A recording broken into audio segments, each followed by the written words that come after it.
میں فدا ہو گئے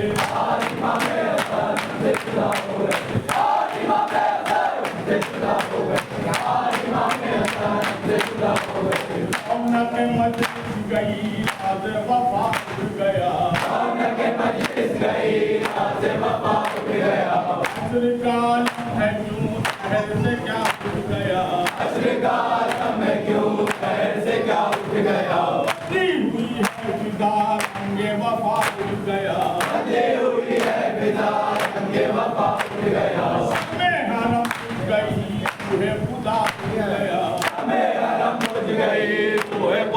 اڑ گیا میں حرم اٹھ گئی روح خدا اٹھ گیا میں حرم اٹھ گئی روح خدا اٹھ گیا یہ تنقید تھے میں فدا ہو گئے آج امام حسن ہم سے جدا ہو گئے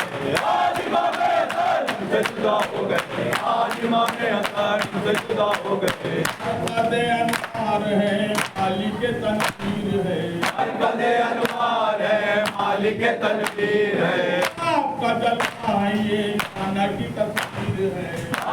جلوہ ہے یہ نانا کی تصویر ہے کو سنبھالے ہوئے زینب دلگیر ہے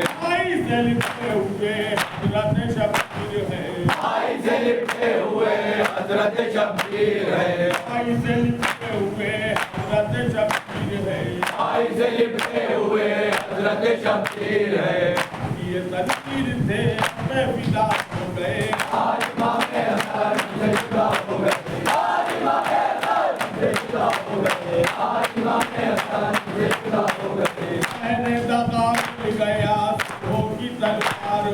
میں نے دغا مل گیا سلو کی تلوار میں ہم کا سر پڑ گیا نور کے رخسار میں کچھ نہ کمی ہو سکی موت کی رفتار میں ان کا جنازہ اٹھا تیروں کی بوچھار میں ان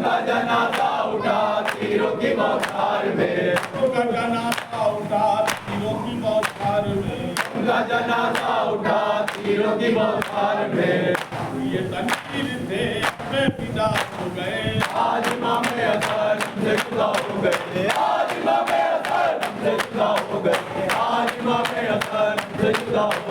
خیر نمایاں ہوا نور امامت کے پاس ان کا ماحول تھا صبر کی طاقت کے پاس نہ یہ ہو سکے مرکز الفت کے پاس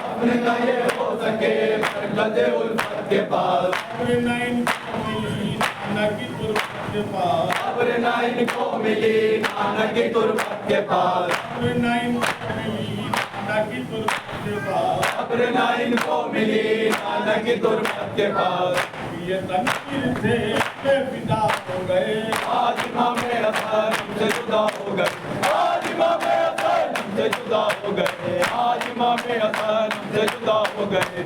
بائے الفت جو تھا تیرے دغا ہو گیا شہر میں ڈوبا ہوا درد جفا ہو گیا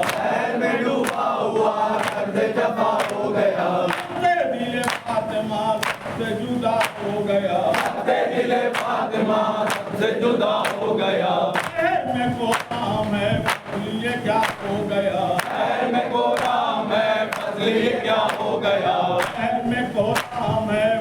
یہ کیا ہو گیا شہر میں کو نام ہے یہ کیا ہو گیا یہ تنقید تھے میں فدا ہو گئے آج امام حسن ہم سے جدا